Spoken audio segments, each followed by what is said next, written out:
what you see here is a very specific evaluation chart. And you want to do this for every unit, right?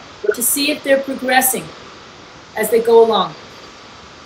Let's go to the next page. Communication,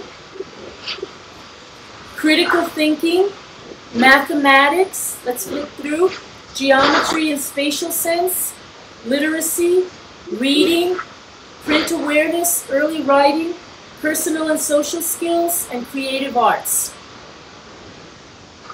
Now you may want to tailor this and do, pull out the ones that apply. Maybe some of them don't apply. Because remember, this curriculum is used from preschool all the way up to 5th grade. So some things will not apply to you and some things will. Whenever it's not obvious, there'll be instructions. It'll say, for pre-literate students, play the game this way. For advanced students, have them write something blah, blah, blah on the wall. So whenever it's necessary, it'll tell you whether it's for you or not. But most of the time, you'll just know what works for you and what doesn't. Lesson plan, page 13. Now is the very first lesson that you're going to probably be doing on Monday. So it tells you which materials you need, what do you need to do to prepare, and it tells you step by step. Review the introduction section, introduce beginning conversational phrases by playing the Mucho Gusto game. Every time it tells you to play an activity, which is in boldface, it has where it can be found.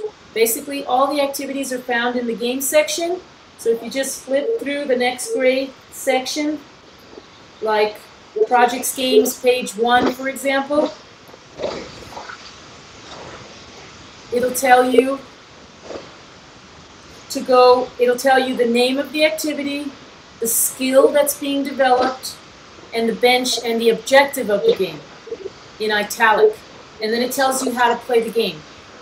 So what I suggest to do is before Monday, read through the game section. The whole game section is about, see how many pages it is. The game section is 41 pages. And if you just lightly scan through and become familiar with the names of the games and more or less what they are, then on the day you want to say, okay, I'm going to do lesson 1, and it says, play the Mucho Gusto game, you're going to say, oh yeah, I remember the Mucho Gusto game, you have some kind of a reference. Number 3, introduce La Cucaracha and Tres Amigos, which are the songs. Bring out the animal flashcards. So I'm reading through the lesson plans, number 1, right? Number 5, play the Donde Está game. Since you received the training, you know exactly how to play those 2 games. Number 6, de qué colores, you're introducing the colors. And Cuéntalo, you're introducing numbers. And then you go to the DVD player and you play the Animales, which you know how to do. And then the last thing, the last 30 minutes is Memoria. Now notice how it says play Memoria, and then it says on another day this week alternate with the El Calendario game. See that? So this is where you're going to be creating variations so that you have lessons for every day, because we only provide a complete description for 4 lessons, right? But remember that the Donde Está game has 5 versions, right? So you're going to get a chance to go in deeper because you have them every day. You're going to get a chance to do all those versions. So you're going to be playing Donde Está every day, playing it version 1 until they're ready, version 2, and so forth. Same thing with a lot of the other games. They have different versions that go develop more skills. Okay, finally, lesson closure, instructional enhancements. Let me explain where that came from. That was added in version 3.0 about 2 years ago.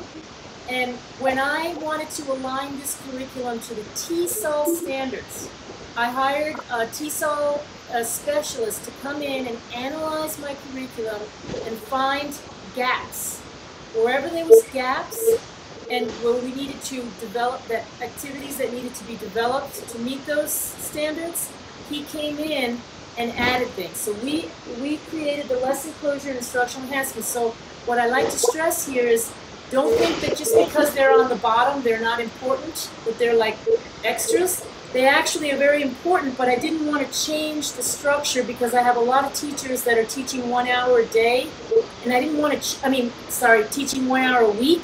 So I wanted to keep the 1 hour module, but I wanted to provide more activities for the teachers that are doing it every day.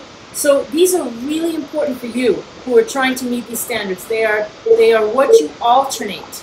So for example, if you do lesson 1 on Monday, just the way it says here, then on Tuesday, you would, instead of playing Memoria, you would do the collage. Students make a collage of favorite animals, right? Or instead of doing the, never skip the Donde Está game. Never skip that. Donde Está is really important. But everything else can be alternated. Next page, 14. This lesson 2. 15 is lesson 3. 16 is lesson 4. And then you get to 17, and now it starts all over again. That's basically all it is. Very, very simple. The magic is in implementation and consistency and keeping it sequential.